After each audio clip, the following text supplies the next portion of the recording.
மேட்சிங்கான வேஷ்டி சேலை மற்றும் குவாலிட்டியான ஷர்ட்ஸ் அண்ட் ட்ரவுசர்ஸ் அஃபோர்டபிள் பிரைஸ்லயும் வாங்க மதுரை யாஸ்கோவுக்கு வாங்க. இது தமிழ்நாடு முழுவதும் உள்ள அனைத்து முன்னணி கடைகளிலும் கிடைக்கும். ஒரு கல்லு கடையில கணக்கு பிள்ளையா இருக்கணும்னு ஒருத்தர் எதிர்பார்த்தாங்க. 13 வயசுல கல்லு கடையில கணக்கு பிள்ளையா இருக்கணும். அவ்வளவு பாசத்தோட வளர்த்து வந்த தங்கச்சி வந்து நிமோனியானால நான் 8வது படிக்கிறப்போ இங்க வந்து சேர்ந்து படிச்சுட்டு இருக்கிறப்போ ட்ரீட்மெண்ட்டை கொடுக்க முடியாம இறந்துருச்சு. இதை எடுத்துட்டு ஒரு இன்ஜெக்ஷன் போட்டாரு. பெயின் எங்க போச்சுன்னே தெரியல. அப்படியே மயத்தன் பார்த்துக்கிட்டே இருந்தேன். வெளியில போகும்பொழுது நம்ம டாக்டராகவும் அந்த கிராமத்துக்கு கொண்டு போகிறோம். இந்த ஆஃபீஸர்கிட்ட சொன்னார் அந்த மாரப்ப கவுண்டர், இனிமேல் நாங்கள் வரமாட்டோம், நீங்கள் அது மறுத்துட்டீங்கன்னா இந்த பையன் இருக்க மாட்டான் இனிமேல் அப்படின்னு சொல்லி அவர் காலிலேயே விழுந்துட்டாங்க.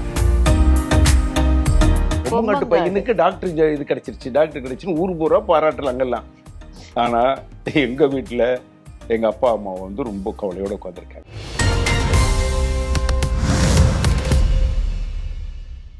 விகடன் வாசகர்களுக்கு பணிவான வணக்கம்.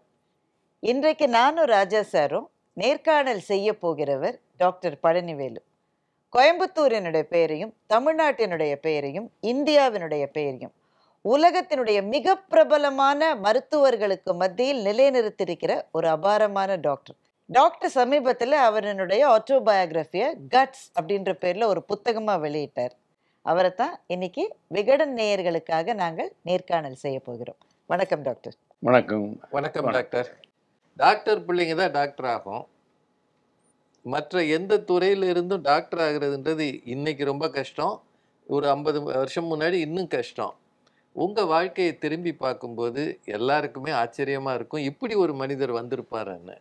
உங்கள் ஆரம்ப காலம் எப்படி இருந்தது? ஒரு சேலஞ்சஸ் தானுங்க வாழ்க்கையில். வந்து எதுவுமே இல்லை. நீங்கள் கட்ஸ்ன்னு புத்தகத்து பேர் சொல்லும் பொழுது நான் சொல்கிறது தமிழாக்கத்தில் எப்படி பேர் வச்சுருக்கேன்னு, எதுவும் இன்றி.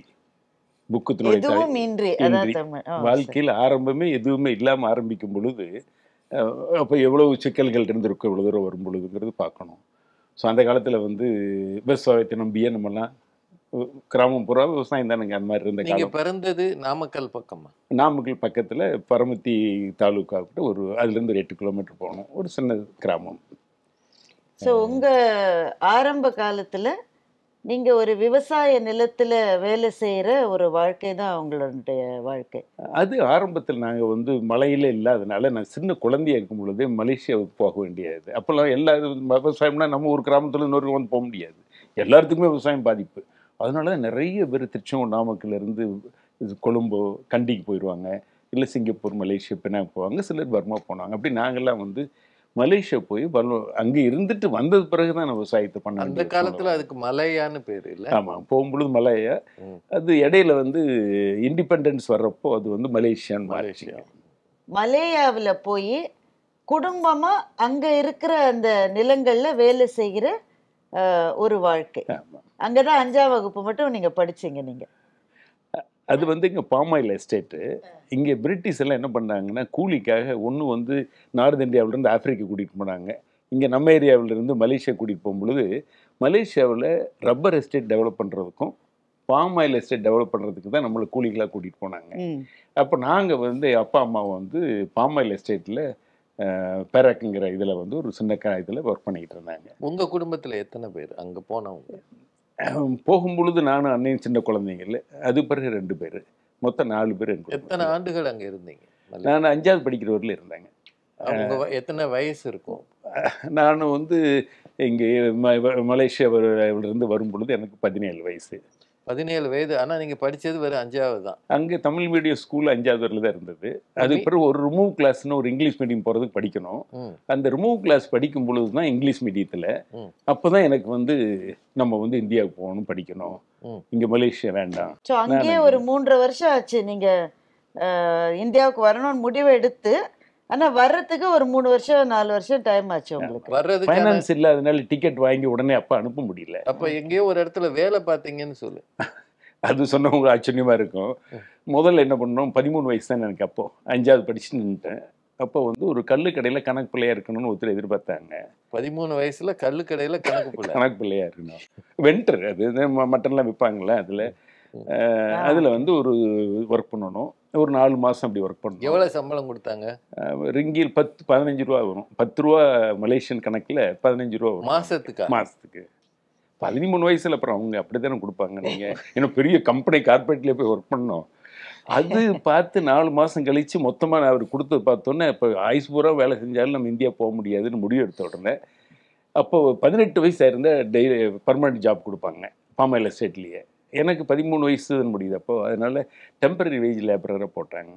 அதில் ஒரு 3.5 வருஷம் பாமாயில் எஸ்டேட். அப்போ குடும்பமாக இங்கே திரும்பி வந்துட்டீங்களா? இல்லை, உடனே வர முடியாது, இல்லை பணம் வேணுமில்ல. அதனால என்ன கொஞ்சம் பணம் சேர்த்துருவோன்னு அப்பா என்ன பண்ணாரு, நீ அம்மாவும் சின்ன கடைசி தங்கச்சி வந்து சின்ன குழந்தை, அதனால நீங்கள் 3 பேர் முதல்ல போங்க, நாங்கள் கொஞ்சம் பணம் சேர்த்து அப்புறம் கொஞ்சம் நான் இன்னொரு தங்கச்சியும் தம்பியும் நாங்கள் வர்றோம் அப்படின்னு எங்களை தனியாக அனுப்பிச்சு விட்டாரு. அவங்க அம்மாவோடைய கூலியை வாங்கறதுக்கு ஒரு நாள் அம்மா வந்து டாக்டரை போக சொல்லியிருக்காங்க. இவர் போய் அங்கே துரை ஒருத்தர் தான் கொடுப்பாராம். அவர் முன்னாடி இடுப்புல கை வச்சுக்கிட்டு இவர் நின்றுருக்காரு. எம்ஜிஆர் ஸ்டைல நின்னீங்களா? அது உண்மைதாங்க. நீங்கள் சொன்ன மாதிரி சினிமாவில் சில இதெல்லாம் பார்த்தா அதில் வந்து எது அட்ராக்டிவ் இருக்கோ அதை நம்ம லைஃப்பில் அடாப்ட் பண்ணுற பழக்கம் எனக்கு கொஞ்சம் இருக்கும். இப்போ சிவாஜி கணேசன் நல்ல கம்பீரமாக ஒரு நீதி படத்தில் நடப்பார், அப்படியே நடக்கணும். ஒருத்தர் இராணுவத்திலிருந்து போனார்னா அந்த கம்பீரமாக இருக்கும்னு ஆசைப்படுவோம். எம்ஜிஆர் எங்களை ரொம்ப இன்ஃப்ளூயன்ஸ். நாங்கள் மலேசியாவில் எம்ஜிஆர் ஒரு பெரிய எம்ஜி ராமச்சந்திரன்னா எம்ஜி ராமச்சந்திரன் சொல்ல மாட்டோம், எம்ஜிஆர் தான் சொல்லுவோம். இப்போவும் எம்ஜிஆருக்கு அங்கே நல்ல செல்வாக்கு. ஆமாங்க, அங்கே தான். அவர் படம் நாங்கள் மிஸ் பண்ண மாட்டோம், பார்ப்போம். அவர் மாதிரியே எப்படி நடிக்கணும், எந்த மாதிரி நடக்கணுங்கிறதெல்லாம். இன்னும் நாடோடி மன்னன் தூங்காதே தம்பி தூங்காதுன்னு பாட்டு பாருங்க, அந்த பாட்டு நம்ம மனசு விட்டு போகவே போகாத. அது வந்து என்னை வெள்ளைக்கார துறை முன்னாடி எம்ஜிஆர் மாதிரி நின்றுருக்கீங்க. அவர் நின்றுருக்காரு. அவர் அந்த ஆள் இரிட்டேட் ஆயிட்டார். நீ கூலி வாங்க வந்த பையன் எப்படியா நிற்கிறதுன்னு சொல்லி கூலி கொடுக்க மாட்டேன்னு சொல்லியிருக்காங்க. அப்போ சுற்றி இருக்கிற லேடிஸ்லாம் நீ கையை சரியாக வச்சுக்கிட்டு நில்லு, பணிவா நில்லுன்னா முடியாதுன்னு தரோம். அது எப்படிங்க, நம்ம வந்து அவங்க வந்து இந்த பாமாயில் எஸ்டேட் எல்லாமே இண்டிபெண்டன்ஸாக வந்துட்டா கூட பிரிட்டிஷ் கீழே தான் இருந்ததுங்க. அந்த இப்போ வந்து அண்டர்ஸ்டாண்டிங் ரிப்பப்ளிக் இல்லை. ஸோ அவங்க இது வருவாங்க, அங்கிருந்து தான் வருவாங்க, அவங்க தான் கொடுப்பாங்க, அதில் துரைன்னு தான் அவங்க பேசணும். இப்போ பண்ணும் பொழுது எனக்கு அதெல்லாம் கேட்க முடியாது. நம்ம இதை போய் கேட்குறது அந்த மனசில் எனக்கு அப்போ தான் தோணுச்சு. அவங்க எப்பவுமே கொஞ்சம் நம்மளை வந்து இன்சல்ட் பண்ணுற மாதிரி எனக்கு ஒரு இது இருந்தது. காரணம் என்ன, நம்ம வந்து தீபாவளி இந்த விசேஷம்னா என்ன பண்ணுவாங்க, அங்கே இருக்கிற எஸ்டேட்டில் ஒர்க் பண்ணுறவங்க கிட்டத்தட்ட 80% நம்ம ஊர் தமிழில் தான் இருப்பாங்க. அதனால் தீபாவளியெல்லாம் 80 விழுக்காடு தமிழ்காரங்க தமிழ் தாங்க. அதனால என்னென்னா தீபாவளி, பொங்கல், மற்றது எல்லாமே நல்லா செலிப்ரேட் பண்ணுவோம். கோயில் இருக்குது, பள்ளிக்கூடம் இருக்குது, எல்லாமே. அந்த பள்ளிக்கூடத்துக்கிட்டலாம் வருவாங்க, கோயிலுக்கிட்ட வருவாங்க. விசேஷப்போ காசு எடுத்து இறைவாங்க, தூக்கி போடுவாங்க. அது பொறுக்கிறதுக்கு பசங்களை பொறுக்க பார்க்கும் பொழுது என்னை அறியாம அவங்க மேல ஒரு கோபம். இது எதுக்கு நம்ம இவ்வளோ இன்சல்ட் பண்ண கொடுக்குறதுனா சந்தோஷமா கொடுக்கலாம். நமக்கு பெரியவங்கெல்லாம் என்ன பண்ணுவாங்க, விசேஷம்னா கொடுப்பாங்க, துணிமணி எடுத்து கொடுக்குற மாதிரி காசு கொடுப்பாங்க, கொடுக்கலாம். இது எதுக்கு அந்த கோபம் எனக்கு மேல இருந்தது. இந்த இடத்துல சொல்லும் பொழுது இவங்க என்ன சொல்ற, நான் கையெடுக்கிறது இது என்ன, நம்ம வந்து இது வந்து அது வந்து என்னாம போடுற காசு, இது வந்து அம்மா கஷ்டப்பட்டு வேலை செஞ்ச காசு, இதுக்கு போய் இவங்களுக்கு என்ன பணிவடைஞ்சு வரணும், இட் இஸ் நம்ம உரிமை இல்லைல்ல அப்படிங்கிறதுல எனக்கு லேடிஸ் சொன்னதை கேட்க மாட்டேன்னா அப்புறம் லேடிஸ் இழுத்து விட்டுருவாங்க. சரி போ, பணம் கொடுக்கலாம், போயிட்டு போ, நான் உனக்கு கை மாட்டேன் அப்படின்னு கிடைச்சதா இல்லையா. இப்போ அம்மா போய் மாறினால எத்தனையோ வெளிநாடுகளில், அது அமெரிக்காவோ இல்லை யூகேவோ, அங்கே மெடிசன் படிக்கிற மாணவர்கள் உங்கள் புத்தகத்தை படிச்சுக்கிட்டு இருக்காங்க. இந்த ஜேர்னி தான் வந்து நீங்கள் அவங்களுக்கு கொடுத்த சரியான பதில்னு நான் நினைக்கிறேன். எனக்கு அவங்க மேலே இந்த சின்ன பையனில் ஆரம்பித்த ஒரு வேகம் படிப்படியே இருந்தது. இந்தியா வந்து இவ்வளோ தூரம் இந்தியா வந்தது பிறகு நிறைய சேலஞ்சஸ் பார்க்குறப்ப எல்லாமே காரணமே பிரிட்டிஷ் ரூல்னு என்னை மனசுக்குள்ளே ஒரு இவ்வளவு பண்ணிட்டு போயிட்டாங்களா, நம்மளை சப்ரஸ் போயிட்டாங்களா அப்படின்னு என்ன இருந்ததுனால ஃப்ரான்ஸ் போவோம், இட்டாலி போகணுங்க, யூகேக்குள்ளே போக மாட்டேன். அமெரிக்கா போவோம், எல்லாம் என்னோட வீடியோலாம் காமிப்பேன், வேர்ல்டு ஃபுல்லாக எனக்குன்னு ஒரு பாராட்டு இருக்கும். அப்புறம் தான் எனக்கு வந்து ஃபஸ்ட்டு யூகேயில் ஒரு லெட்டர் வந்து 2003 நீங்கள் மான்செஸ்டருக்கு வாங்க, வந்து இந்த உணவு குழாயினுடைய கேன்சர் ஆப்ரேஷன் எப்படி பட்டது காட்டுங்க, எங்கள் கான்ஃபரன்ஸ் அப்போ காட்டுங்க, அதுக்கு நீங்கள் படிக்காத இருந்ததுனால உங்களுக்கு British medical council special license தர்றோம் அப்படின்னு சொன்னது பிறகு தான் 2003 யூகேக்குள்ளே போனேன். கூலி தராத கும்பல் லைசன்ஸ் கொடுத்துருக்கு. அப்படிதான் கொடுத்து போய் அந்த ஆப்ரேஷன் பண்ணது பிறகு அந்த வெப்சைட்லேயே என்ன போட்டிருந்தாங்கன்னா, the most attractive event of this success conference is professor Palanivelu's live demonstration. அந்த ஊரில் இங்கே யூகேயில் படிக்காமல் டிகிரி இல்லாமல் லைசன்ஸில் ஒரு பேஷண்ட்டுக்கு தொடக்கூட முடியாதுங்க. நான் எதுவுமே படிக்காத ஒருத்தனை நீங்கள் ஆப்ரேட் பண்ணுங்க டீச் பண்ணுங்கன்னு சொன்னால் அவங்க ப்ரொஃபஸருக்கு மேலே நம்ம ஒரு ஸ்டேட்டஸ் கொடுக்குறாங்க. அதுபோல் தான் ஃபஸ்ட்டு போனேன். அப்புறம் வருஷம் வருஷம் போய்கிட்டே இருந்தோம். அப்புறம் நம்ம டெக்ஸ்ட் புக் எழுதுனா அப்புறம் எல்லாமே ராயல் எடின்பரோ வந்து எனக்கு ஹையஸ்ட் ஆனர் கொடுத்தாங்க, பிஹெச்டி கொடுத்தாங்க. எல்லாரும் புக் எல்லாமே டெக்ஸ்ட் புக்காக மாறிச்சு. மலையாள இருந்து நீங்க வந்து இந்தியாவுக்கு வந்த பிறகு உடனடியாக படிக்க கண்டினியூ பண்ண, ஏன்னா அப்பவே 17 வயசுன்றீங்க, ஆனா 5ஆம் கிளாஸ் தான் தகுதி. எப்படி இங்க படிச்சீங்க? அது ரொம்ப சுவாரஸ்யமான விஷயமா இருக்குது. அதுதான் இன்றைக்கி எல்லாரும் எதிர்பார்த்தது. நான் வந்த உடனே தோட்டத்தை அம்மா தோட்டத்துலேயே வேலை செஞ்சு பழக்கப்பட்டவங்க தானே எங்கள் தோட்டம். எங்கள் அம்மா ஊரில் சின்ன பொண்ணு இருக்குது, அதனால் தோட்டத்தை பார்க்க ஆரம்பிச்சுட்டு பள்ளிக்கூடத்துக்கு அட்மிஷன் போனேன். 17 6ஆம் கிளாஸ் சேர்ந்துருக்கணும். 6வது படிக்கலையில, நான் 5வது படித்து ரிமூவ் கிளாஸ் தான் படித்தேன், பிரிட்ஜிங் மாதிரி. அது 17 வயசு, சர்டிஃபிகேட் 5வது படித்தது எங்கிட்ட இல்லை. அந்த ரிமூவ் கிளாஸ் சர்டிஃபிகேட் வச்சிருக்கேன். ரிமூவ் கிளாஸ் எதில் ஃபிட் பண்ணுறதுன்னு எந்த ஸ்கூலுக்குமே தெரியல. ஸோ அதனால் அவங்க யாருமே அட்மிஷன் கொடுக்க ரெடியாக இல்லை. அந்த சூழ்நிலையில் தான் என்னடா அது திரும்ப நான் மலேசியா போகணுமா, ஏன்னா படித்து ஆகணும்னு எனக்கு அந்த படிக்கணுங்கிற உணர்வு மட்டும் கடவுளை என்னமோ அப்பா எனக்கு எப்பவுமே சொல்லுவார், படித்தவங்களுக்கு மரியாதை ஜாஸ்தி, அதனால நீ எப்படியாவது படின்னு சொல்லுவார். எப்படி இன்னும் படிக்கிறீங்களா அவர் சொல்ல தெரியாதுல்ல. எங்கள் அம்மா ஸ்கூலில் போய் இன்னும் படிச்சது இல்லை. எவ்வளோ படித்தார்? அப்பா 3வது வரல படிச்சிருக்காரு. அம்மா ஸ்கூல் பக்கமாக எட்டி பார்த்ததே இல்லை. இன்னும் கடைசி வரல அவங்க இறக்குறதுன்னு கையெழுத்து காலியமானு போட தெரியாது. அப்படி இருக்கிற பேக்ரவுண்டில் அப்புறம் தான் என்ன பண்ணுறது, மலேசியா திரும்ப போனால் அங்கே போனாலும் எனக்கு மறுபடியும் கொடுப்பாங்களா அட்மிஷன் தெரியல. இங்கே இப்போ தோட்டத்தை பார்க்க விழுவ ஆரம்பிச்சிட்டோம். அந்த ஸ்டேஜில் தான் இந்த 8வதுல எனக்கு ஒரு பையன் பழனியோன்னு நின்றுட்டான். அந்த பிளேஸில் சேர்ந்து படிக்கிறியான்னு ஒருத்தர் கூப்பிட்டு உங்க பேர்லயே ஒரு பையன் பாரு, கடவுள் இல்லையே, அவன் பையன் பழனிவேலு, சேம் நேமா போச்சு. ஆனா அவங்க பேரு சேர்த்துக்கிட்டாங்க. அப்ப அந்த பர்த் சர்டிபிகேட் அது இதுன்னு எதுவுமே கிடையாது, அதனால சேர்த்துக்கிட்டாங்க. அதனால அந்த பையனும் சொல்லாமே நின்றுக்கிட்டு ஒரு வருஷம் ஆயிடுச்சு. அவங்க அப்பா பேர் பெரியசாமி, எங்க அப்பா பேர் சின்னசாமி. கடவுள் பேர் எப்படி அமைச்சிருக்காரு பாருங்க. நீ அந்த பிளேஸில் சேர்ந்து படிக்கிறதுனா நீ இப்படி சேர்ந்து படி, நீ ஆனால் அந்த நேம் இனிஷியல் அதுதான் போடணும்னாரு. அப்போ எனக்கு தப்பாக தோணலைங்க. அப்பா இன்னொருத்தர் அப்பான்னு எப்படி சொல்கிறதுன்னு தெரியல. படித்த போதும் அறிவு வந்தால் போதும். என்ன வேற மனசுல என்ன தோணுச்சுன்னு பின்னால் போய் சொத்துல இருக்கிறதுல பார்க்க கேட்டால் இருக்காது. இருக்கிறதே கொஞ்சம் லேண்டு அண்ணன் தம்பி 2 பேர் தான் எனக்கு வச்சுட்டு போகிறாங்க. அன்னைக்கு எடுத்த முடிவு தான் நான் தோட்டத்துக்குள்ளே பங்கு வேண்டான்னு முடிவு எடுத்தேன். அப்படி உனக்கு படிப்பு வராது, நீ மாடு மேய்க்க தான் லாயக்குன்னு நம்ம ஊரில் திட்டுவாங்க. ஆனால் மாடு மேய்ச்சிக்கிட்டே படித்தது நீங்களே தான் இருக்கும். அதுக்கு சாயந்தரம் போகும் பொழுது ஒரு கையில் கயிறு மூக்கின கயிறு மாட்டு கயிறு பிடிச்சிட்டு இருப்போம். அது மேய்ஞ்சிக்கிட்டே இருக்கும், கையில் வச்சு படிச்சுட்டு இருக்கும். அதோட புஸ்தகம் நம்ம நைட் இல்லைன்னா லைட் கரண்ட் கிடையாது இல்லைங்க. பகல்லே பகல்ல படிச்சா தான் உண்டுங்க. 6:30-7 மணிக்கு மேலே இருட்டு ஆயிடுச்சுன்னா வீட்டில் லைட் கிடையாது. மாடு இழுத்துக்கிட்டு போச்சுன்னா புஸ்தகத்தோட அப்படி போகாத மாடுகள்ல நம்மளோட ரொம்ப அருமையான மாடுங்க. உங்களுக்கு சொல்ற ஒரு ஆச்சரியமா இருக்கும். நாங்கள் வாரத்துக்கு வார சந்தைக்கு போவோம். மாட்டு வண்டியில் காய்கறியில் வச்சு எடுத்துகிட்டு போவோம். போடும்போது திருச்செங்கோடு ஒரு பக்கம், நாமக்கல் ஒரு பக்கம், ஏற்றப்பாளையம் டிஃப்ரெண்ட் ஆங்கிள் இருக்கும். அந்த லைனில் ஆரம்பித்து தோட்டத்துக்கு போன உடனே போட்டுட்டு நீங்கள் படுத்து தூங்கிடலாம். திருச்செங்கோடு அது 20 கிலோமீட்டரும் போய் கரெக்டாக சந்தையில் மாட்டு. இந்த நாய்களும் நன்றி உள்ளதுன்னு சொல்லுவாங்க. மாடுமே எல்லாமே ரொம்ப நம்மளோட புத்திசாலிங்க. கரெக்டாக அந்த மண்டே அன்னைக்கு இந்த சந்தைக்குன்னா அந்த ட்ரெயின் பண்ணி விட்டா போதுங்க. ராரி பஸ் எது வந்தாலும் ஒதுங்கி தானாக போகும். அதனால மாடு நம்மளாம் விட்டு ஓடாதுங்க. நான் நம்பி கையில மாட்டிட்டு படிக்கல. உங்களுக்கு இந்த மாதிரி படிக்கிறது ரொம்ப கஷ்டமா இருந்திருக்கும் நிச்சயமா. ஆனா எது உங்களை இன்னும் படிக்கணும்னு தூண்டுச்சு? உங்க வீட்லயே உங்க பிரதர்ஸ் யாரு படிச்சாங்களான்னு எனக்கு தெரியல. உங்க அண்ணா ஒருத்தர் இருந்தார்ல, அவரு நான் விவசாயம் தான் பண்ணிட்டு இருக்காருங்க. அவரு SLC படிச்சுட்டு ஃபெயில் ஆயிட்டு அதுக்கு மேல போக முடியாதுன்ட்டாரு. அப்புறம் ஏன் நீங்க மட்டும் இவ்வளவு படிக்கணும்ன்ற ஆர்வத்துல இருந்தீங்க? அப்பா சொன்னதும் அந்த சினிமாவில் சில பார்க்குறதும் அந்த படிப்புங்கிறது ஒருத்தர் மேலே கொண்டு வரும் நம்பிக்கை இருந்தது. அதில் எனக்கு ஆசிரியர் ஆகி நம்ம கிராமத்துக்கெல்லாம் டீச்சிங் கொண்டு வரணும் அப்படின்னு ரொம்ப ஆசைப்பட்டேன். அதுதான் அதிகமாக முடியும். ஆசிரியர் தான் உங்க நோக்கம். அது எனக்கு அதுக்கு மேலே தெரியறதுக்கு நம்ம கிராமத்துன்னு தெரியாது இல்லைங்க. நான் டீச்சர் ஆனால் நிறைய பேர் சொல்லிக் கொடுக்க முடியுங்கிற ஒரு ஆசை வந்ததுனால படிக்கணும்னு நினச்சிக்கிட்டு இருந்தேன்.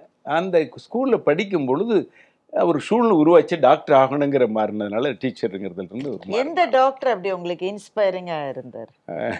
அது ஒன்று தங்கச்சியை நான் பாசமாக கூட்டிகிட்டு வந்தது. நான் அந்த குழந்தையா இருக்கையில் நான் தான் வளர்த்துனேங்க. எங்கள் அம்மா உடம்பு சரியில்லாத படுத்தப்போ எனக்கு 12 வயசு தான். வீட்டில் சமையல் பண்ணிவிட்டு அந்த குழந்தைய 1 வருஷம் கம்ப்ளீட். 1 வயசு உங்கள் தங்கச்சி? எனக்கு தங்கச்சி ஒன்று கம்ப்ளீட்டாக ஒரு 3 மாதம் நானே தான் மேனேஜ் பண்ணேன். அதனால் கம்ப்ளீட்டாக எனக்கு எல்லாமே அதில் தெரியும். உங்களுக்கு அப்பவே சமைக்க தெரியுமா? வேற அம்மா படுத்திருக்காங்க. நீங்கள் சமையலுக்காக குக்கர் நீங்கள் அரேஞ்ச் பண்ண முடியும்? அது எல்லாமே கூலிக்கு இருக்கிறவங்க மாதம் சம்பளம் 10 சாப்பாட்டுக்கு அதை மேனேஜ் பண்ணுறதுக்கு அப்பா அம்மாவும் கஷ்டப்படுவாங்க. அப்படி இருக்கிற சூழ்நிலை அவங்க படுத்தது பிறகு ஒன்றும் அப்பா சமையல் பண்ணணும், நான் தான் மூத்தோம், இல்லைன்னா நான் தான் பண்ணணும். அந்த சூழ்நிலையில் வந்து அப்பா வந்து லாரி டிரைவர்னால அப்பப்போ வெளியில் போயிட்டா நைட்டு லேட்டாக கூட வருவார். லாரி கொஞ்சம் ஓட்ட தெரிஞ்சதுனால அந்த இங்கேயே இருந்து பழகினதுனால லாரி டிரைவராக கொடுத்தாங்க. அதனால போயிடுவார். வேறு வழியே இல்லை. என்ன தெரியுதோ அரைகுறையாக இருந்தாலும் பண்ணி தான் ஆகணுங்கிற முறையில் அங்கே எல்லாருமே 4 வீடு ஒன்றா இருக்கும். மற்ற லேடிஸ் எல்லாம் சமையல் பண்ணுவாங்க அந்த இடத்துலையே தான். தனி கிச்சன்லாம் ஒன்றும் கிடையாது. 4 பேர் இப்படி இருந்தால் அங்கங்கே ஒருத்தர் 4 பேர் வச்சு பண்ணுவாங்க. ஸோ இப்போ நம்ம பண்ணும்பொழுது அந்த லேடிஸ் எல்லாம் ஹெல்ப் பண்ணுவாங்க. அதை வச்சு நான் லேர்ன் பண்ணிக்கிட்டு. சரி, உங்க தங்கச்சி நீங்க தான் அப்போ ஃபுல்லா அவ்வளோ பாசத்தோடு வளர்த்து வந்த தங்கச்சி வந்து நிமோனியானால நான் 8வது படிக்கிறப்போ இங்கே வந்து சேர்ந்து படிச்சுக்கிட்டு இருக்கிறப்போ ட்ரீட்மெண்ட்டை கொடுக்க முடியாமல் இறந்துருச்சுங்க. இது எங்கள் இதெல்லாம் படுத்துக்கிட்டு இருந்தது. அதை தான் ஃபஸ்ட்டு பார்க்குறேன்னு பாருங்களேன். அப்புறம் அது பிறகு தான் நினச்சி சரி என்னடா பண்ணுறதுன்னு நினச்சிட்டு இருக்கிறப்போ இந்த விரல் அடிபட்டுச்சுங்க. இந்த விரல் அடிபட்டப்போ டாக்டர் இல்லை. அப்பிச்சு என்ன பண்ணார், அம்மாவோட அப்பா நேட்டிவ் லீஃப்ஸ்லாம் போட்டு கட்டி விட்டுட்டு ஒரு 5 நாள் பட்ட கஷ்டத்தை அப்போ தான் அப்புறம் காலி பண்ணுன்னு நாமக்கல்ல ஒரு டாக்டர் எம்பிபிஎஸ் அது ஒன்றும் மொத்தம் 20 கிலோமீட்டர் போகணும். கூட்டிகிட்டு போய் அவர்கிட்ட கொண்டு போய் முதல் தடவை நீங்கள் டாக்டர்கிட்டே போகிறோம். முதல்ல போகிறேன். போகும்பொழுது அவர் நல்ல ஃபேர் ஸ்கின், நல்ல ஒயிட் அண்ட் ஒயிட். அப்போல்லாம் டாக்டருங்கெல்லாம் ஒரு அவங்களுக்குன்னு ஒரு இது. சினிமாவில் வர டாக்டர் அவரை பார்த்த ஒன்றும் ஒரு இப்படி ஒரு அட்மையரிங். இதை எடுத்துட்டு ஒரு இன்ஜெக்ஷன் போட்டார். பெயின் எங்கே போச்சுன்னே தெரியல. அப்படியே மயத்தனை பார்த்துக்கிட்டே இருந்தேன். வெளியில் போகும்பொழுது நம்ம டாக்டராகவும் அந்த கிராமத்துக்கு போட்டு போகிறோம். இப்போ நம்ம கஷ்டம் எங்கிறது முதல்ல வாத்தியார் ஆகிட்டுச்சுன்னு நினச்சேன். சரி, இப்போ வாத்தியாரோட டாக்டர் தொழில் ரொம்ப முக்கியம்னு உணர்ந்த உடனே டாக்டர் ஆகணும்னு முடிவு பண்ணிட்டேன். சரி, நீங்க எஸ்எஸ்எல்சி எக்ஸாம் எழுதுறதே பெரிய போராட்டத்துக்கு பிறகுதான் உங்களுக்கு அப்புறம் எப்பவுமே தப்பு பண்ண பனிஷ்மெண்ட் வரதானே ஆகணும். 8வது வந்து நான் இன்னொருத்தர் பிளேஸ்ல படிச்சா கடவுள் பொறுக்கல. 10வதுல இந்த நியூஸ் பிரேக் ஆயிடுச்சு. அப்போ கோயம்புத்தூர்ல தான் சிஇஓ ஆஃபீஸுங்க. நாமக்கல், சேலம் எல்லாத்துக்கும் ஈரோட்டுக்குள்ள அங்கே ஃபர்ஸ்ட் சிஇஓ ஆஃபீஸ்னு ஃபார்ம் பண்ணுறாங்க. அது நியூஸ் தெரிஞ்ச உடனே அவர் ஆஸ் பர் ரூல் என்ன பண்ண முடியும், டிபர்ட் ஃப்ரம் ஸ்டடீஸ்னு ஒரு ஆர்டர் அனுப்பிச்சிடுவார். ஹெட் மாஸ்டர் அப்போ சேதுராமன், நான் வந்து 8வது முடிச்சுட்டு 9வதுக்கு அந்த ஸ்கூலுக்கு வந்துட்டேன். 10 கரெக்டாக அப்போ மலேசியாவிலேருந்து எங்கள் அப்பாவும் வந்துட்டார் மற்றவங்களுக்கு கூட்டிகிட்டு. டிபர்ட் ஃப்ரம் ஸ்டடீஸ்னால் என்ன பண்ணுறது? ஸோ இந்த மாதிரி இனிமேல் படிக்கக்கூடாது. டிபர்ட்னா once for all is bogus தானேங்க. நான் தப்பான இன்ஃபர்மேஷனை கொடுத்து படிக்க வந்தது. அந்த பிளேஸ் எனக்கு சம்மந்தம் இல்லையே. நான் எனக்கு நாலேஜ் இருக்குன்னு சொல்லி என்ன பண்ணுறது? அப்பா பேரே மாற்றி வச்சுருந்தேன். அப்புறம் உடனே அப்புறம் என்ன பண்ணாங்க, எங்கள் ஹெட்மாஸ்டர் அவரு கொஞ்சம் தஞ்சாவூர்லேருந்து வந்து பாரு, அவங்க வந்து ஹெட்மாஸ்டராக இருக்கார். அவருக்கு அவங்களாம் எஜுகேஷன் தான் ஒன்றே ஒன்று. இப்போ நமக்கெல்லாம் தோட்டம் கொஞ்சோண்டு கையளவு இருந்தால் கடன் வாங்குற அளவுக்கு சாமர்த்தியம். அவங்கெல்லாம் வந்து எஜுகேஷன் தான் பிரதானமாக இருக்கிறவங்க. அவர் வந்து என்ன பண்ணார், இவனுக்கு சொல்லக்கூடாது, இவன் வந்துக்கிட்டே இருக்கட்டும், நம்ம எப்படியே கேன்சல் பண்ண முயற்சி பண்ணலான்னு எங்கள் அப்பாவை கூப்பிட்டு சொல்லிடுறாரு. சின்ன இந்த மாதிரி பார்க்கலான்னு. எனக்கு நியூஸ் தெரிஞ்சிடும். சார் நீங்கள் போகஸில் இனிமேலாம் வர முடியல, நான் தோட்டத்தில் வேலை செஞ்சுட்ருக்கேன், நீங்கள் எப்போவாவது அட்மிஷன் திரும்ப வாங்கி கொடுத்தா எப்போ வேணாலும் வராங்க சார்னு போயிட்டேன். அப்போ தான் அந்த கோயம்புத்தூருக்கு போய் வந்து இந்த மாரப்ப கவுண்டரும் ஹெட் மாஸ்டரும் மாரப்ப கவுண்டர்ன்றவர் ஒரு காந்தியவாதி. உண்மையிலேயே அவர் இல்லைன்னா இன்னைக்கு எனக்கு எஜுகேஷன். அவர் வந்து உங்களுக்காக அங்கே போய் பரிந்துரை செய்து மாத்திரம் இல்லை, அந்த சிஇஓ அந்த எஜுகேஷன் ஆஃபீஸர் அந்த ஆஃபீஸரனுடைய காலிலேயே போய் விழுந்திருக்கார். இவர் முதியவர், சுதந்திர போராட்ட வீரர். இவரை கூப்பிட்டு பல முறை இவங்க நடந்திருக்காங்க. அவர் மதிக்கவே இல்லை. அதெல்லாம் சேர்க்க முடியாது சொல்லியிருக்காங்க. ஒரு தடவை கடைசியாக நம்ம போகலான்னு இவங்க போயிருக்காங்க. போயிட்டு அவர் வந்து அந்த ஆஃபீஸர்கிட்ட சொன்னார், அந்த மாரப்ப கவுண்டர், இனிமேல் நாங்கள் வரமாட்டோம், நீங்கள் அது மறுத்துட்டீங்கன்னா இந்த பையன் இருக்க மாட்டான் இனிமேல் அப்படின்னு சொல்லி அவர் காலிலேயே விழுந்துட்டாராம். நம்பவே முடியல. இப்படிப்பட்ட சில பேர் இருந்திருக்காங்க. அவர் வயசானவர், அவர் காலை தொட்டோட்டோன்னா சிஇஓ மனசு ரொம்ப. சரி, நீங்க பியூசி போகும்போது அங்க முழுக்க இங்கிலீஷ்லயே இருந்திருக்குமே. அதுதான் பெரிய சிக்கலான இது. போய் பண்ண கான்வென்ட் ஸ்டூடெண்ட்ஸ் எல்லாம் வந்திருந்தாங்க. ஆமாம், பிரிட்ஜ் கோர்ஸ்ன்னு டெஸ்ட் வச்சாங்க. பிரிட்ஜ் கோர்ஸுங்கிறது 15 நாளைக்கு தமிழ் டு இங்கிலீஷ் எல்லாத்துக்கும். கிட்டத்தட்ட 70-80% வந்து தமிழ் மீடியம் படித்த பசங்க தான் இருந்தாங்க.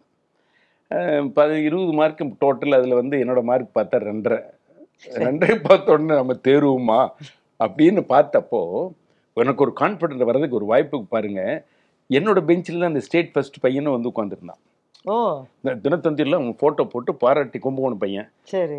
அவன் உட்காந்துருந்தானுங்களா. அடுத்து பார்த்துட்டு வரையில அவன் மார்க்கு வந்தது. அந்த பையன் தான் 2.5 தான் வாங்கியிருந்தான். ஆடா அப்படின்னா ஸ்டேட் ஃபர்ஸ்டா 2.5 நம்ம மட்டும் தப்பு. இதுக்கு எதுக்கு ஸ்டேட் ஃபர்ஸ்ட்? சரி, நீங்க Attachment தான் பியூசில திருச்சியில சென்ட் ஜோசப்ஸ்ல படிச்சப்போ ஒரு சம்பவத்தை பத்தி எழுதிருந்தீங்க. அந்த ஹாஸ்டல் வார்டன்ட்ட போய் எனக்கு வந்து மத்தியான சாப்பாடு வேண்டாம், அதுக்கான காசை குறைச்சிக்குங்கன்னு கேட்டிங்களாமே, அது எதனால? அது நான் தான் உங்களுக்கு ஸ்கூலில் படிக்கும் பொழுது மதியம் சாப்பிட மாட்டாங்க. ஒரு நாளும் காரணம் அதான் நான் அப்போ தான் கிளாஸ் எடுப்பேன். அப்போ தான் எனக்கு கிளாஸ் எடுக்கிறதுக்கு சான்ஸ் இருக்கும். கடைசியில் 8வது படிக்கும் பொழுது கம்பஞ்சோறு போட்டு தூக்கு பஸ்ஸில் கொடுப்பாங்க. அதை காலையில் சாப்பிட்ருவாங்க, மத்தியானம் சாப்பிடுவோம். கொஞ்ச நாள் கழித்து பார்க்கும் பொழுது 4 மணிக்கெல்லாம் வந்துடுறோம் இல்லைங்க. அதனால் 4 மணிக்கு வந்த பிறகு நான் சாப்பிட்டு மத்தியானம் எப்பவுமே ஸ்கிப் பண்ணிடுவேன். அதனால சரி, அதனால அந்த ஹாஸ்டல் வார்டன்ட்ட போய் எனக்கு மத்தியான சாப்பாடு வேண்டாம். இல்லை, வீட்டில் நாம் வந்து இவ்வளோ கஷ்டப்பட்டுக்கிட்டு இருக்காங்களே, அப்போ நம்ம 3 வேளை சாப்பிட்டு நம்ம இது ஒன்றும் பழக்கம் இல்லை, ஏன் ஒரு வேளை சாப்பிடலாம், அதனுடைய காசு மிச்சமானா அப்பா அனுப்புறதுக்கு ஈஸி இல்லை. நான் கைமாத்து வாங்கி தான் அனுப்பணும். அவங்க பணம் அந்த பேங்க்கில் எடுத்து அனுப்புறதோ அல்லது வந்து விவசாயம் வர்றதுல மாதம் வராதுங்க. ஸோ 10வது அவங்களுக்கே தடுமாறி இருக்கிறப்போ நம்ம வந்து எப்படியாவது ஹெல்ப் பண்ண நல்லா இருக்குமே. இப்போ அப்போல்லாம் 100 ரூபா அனுப்புறது பெரிய விஷயம். 100 ரூபாயில் இன்னொரு 20 ரூபா குறைஞ்சாங்க அப்படின்னு தான் மத்தியானம் போய் வார்டன்கிட்ட போய் கேட்டு அவர் நீ அதெல்லாம் பண்ண முடியாது, நீ எப்போ வேணாலும் பணம் கிட்ட, ஆனால் நீ சாப்பிட்டு தான் ஆகணும் அப்படின்னு சாப்பிட வச்சுட்டாரு. நீங்க அங்க இருந்துக்கிட்டு மெடிக்கல் காலேஜ் போறது வந்து ஈஸியா இருந்ததா? ஆமாங்க. குவார்டர்லியில் ஓரளவுக்கு மார்க் நல்லா இம்ப்ரூவ் ஆச்சு. ஆஃப் இயர்லியில் தமிழ் மீடி பசங்கள்லாம் அதிக மார்க் வாங்கினோம். ஃபைனலாக வந்து இந்த கான்வென்ட் பசங்கள்லாம் கம்மி, நாங்களும் டிஸ்ட்ரிக்ஷன். என்ன வேற வழியே இல்லையே. பின்னாடி ஓடி வந்தவங்க எல்லாம் முன்னாடி வந்த மாதிரி. அதுல வந்து எனக்கு 3 டிஸ்டிங்ஷன் இருந்ததுல எனக்கு ஹெல்ப் பண்ணுச்சுங்க. கிராமத்துல எல்லாரும் இந்த பையன் மெடிக்கல் காலேஜான்னு ஒரு பெரிய இதுவே சுனாமியே வந்திருக்கு. ஐயோ, ஊர் பக்கத்து கிராமங்கள் எல்லாமே பொம்மங்காடு, எங்களுக்கு பொம்மங்காடுன்னு சொல்லுவாங்க. பொம்மங்காட்டு பையனுக்கு டாக்டர் இது கிடைச்சிருச்சு, டாக்டர் கிடைச்சுன்னு ஊர் பூரா பாராட்டலாம் அங்கெல்லாம். ஆனா எங்க வீட்டுல எங்க அப்பா அம்மா வந்து ரொம்ப கவலையோட உட்காந்துருக்காங்க. ஏன்? ஃபீஸ் கட்டணுமே, பணத்துக்கு என்ன பண்றது? ஏன்னா ஏற்கனவே வந்து இருக்கிற நகையெல்லாம் விற்று சம் ப்ராப்ளம் ஆயிடுச்சு, எதுவுமே இல்லை. ஸோ இந்த சூழ்நிலையில் பணம் கட்டணும், என்ன பண்ணுறது? வேண்டான்னு சொல்ல முடியாது. அப்போ தான் இந்த கிராமத்து மக்கள்லாம் உண்மையிலேயே பாராட்டணும். அன்றைக்கி நான் கூட அதான் புக் ரிலீஸ் சொன்னேன். இப்போ அந்த எல்லாம் அவங்க சேர்ந்து பணம் சேர்த்து கொடுத்து ஃபீஸ் கட்டுறதுக்கு அனுப்பிச்சுட்டாங்க. க்ரௌட் ஃபண்டிங்னு இன்னைக்கு சொல்கிறோம்ல நம்ம, அவங்க கிராமத்தில் அதுதான் செஞ்சுருக்காங்க. கிராமத்தில் இருக்கிறவங்க பணம் போட்டு சாரை வந்து அமைச்சிருக்காங்க. அந்த ஊர் மக்களை நன்றியோட நினைக்கணும். இப்படி ஒரு நல்ல டாக்டரை உருவாக்கி தருவதற்கு. அவங்களுக்கு நல்ல டாக்டர் இல்லையோ, பையன் அவங்க கொடுத்த பணம் பயன்பட்டுச்சுன்னால நம்ம தான் சொல்றது, அவங்கள நம்ம தான் மறக்கக்கூடாது. அதில் வாழ்க்கையில் அப்படி ஒரு சூழ்நிலை. இன்னைக்கு இருக்கிற மாதிரி ஸ்கூல் எக்ஸாம் தவிர வேறு காம்படிட்டிவ் எக்ஸாம்ஸ் இருந்திருந்தா நீங்கள் டாக்டர் ஆகிருப்பீங்களா? இல்லை, ஆயிருக்க முடியாது. ஏன்னா எனக்கு வந்து டீச்சருங்கிறத தவிர அடுத்து டாக்டர் மட்டும் தான் பார்த்துருக்கேன். எனக்கு வந்து நம்ம வந்து ஐஏஎஸ்ஸோ ஐபிஎஸ்ஸோ இதாகணுங்கிற கற்பனையிலேயே கூட எட்டி பார்க்காதில்ல. நம்ம பேக்ரவுண்டுக்கு நமக்கு என்ன தெரியுமா தானுங்க. பேரண்ட்ஸ் படிச்சிருக்காங்க, விஷயம் தெரிஞ்சுன்னா கைட் பண்ணியிருப்பாங்க, அல்லது எனக்கு தெரிஞ்ச உறவினர்கள்லாம் படிச்சிருந்தாங்கன்னு பண்ணுவாங்க. அந்த மாதிரி எதுவுமே இல்லாதப்போ நமக்கு எது வெளிச்சுன்னு தெரியுதுன்னா டீச்சர்னு நான் நினச்சது கிராமத்துக்கு நல்லா இருக்குன்னு நினச்சோம், அப்புறம் டாக்டர் தான். அதனால காம்படிஷன் எக்ஸாம் போயிருப்போனான்னா எனக்கு டவுட்டு, சான்ஸ் இருக்காது. ஒரு 15 நாளைக்கு ரேகிங் மட்டும் முடிச்சுட்டா போதும், எல்லாம் ஃப்ரெண்ட்ஸ் ஆகிடுவாங்க. என்ன ரேகிங் பண்ணாங்க ஞாபகம் இருக்கா? இந்த மாதம் 1 lakh, அடுத்த மாதம் 110 சந்தோஷப்படுவோம். 90 ஏன் குறைஞ்சதுன்னு தோணும் இல்லை. ஸோ என்ன வருதுன்னு சொல்லாதுன்னு சொல்லக்கூடாது. எனக்கு இது வரைக்கும் 34 வருஷமாக என்னோட இன்கம் எனக்கு தெரியாமையே வாழ்க்கையில் வந்துட்டேன். ஆனால் இவ எம்எஸ் போகிறதுன்னா இப்போ போனால் இப்போதைக்கு வராதா? ஏன்னா அவங்களுமே சாதாரண லைன் தான், யாரும் வசதியானவங்களும் இல்லை. இதோ நல்ல எண்ணம் நம்ம மேலே இருந்ததுக்காக தான் கொடுத்துட்டாங்க. வேட்டி சேலைய மேட்சிங்லயும் மற்றும் குவாலிட்டியான ஷர்ட்ஸ் அண்ட் ட்ரவுசர்ஸ் அஃபோர்டபிள் பிரைஸ்லயும் வாங்கணுமா? அப்போ மதுரை யாஸ்கோவின் ஷர்ட்ஸ் அண்ட் ட்ரவுசர்ஸ்ல தான் வாங்கணும். இது தமிழ்நாடு முழுவதும் உள்ள அனைத்து முன்னணி கடைகளிலும் கிடைக்கும். உனக்கும் எனக்கும் வேஷ்டியும் சேலையும் இனி என்றும் ஒன்றாய்.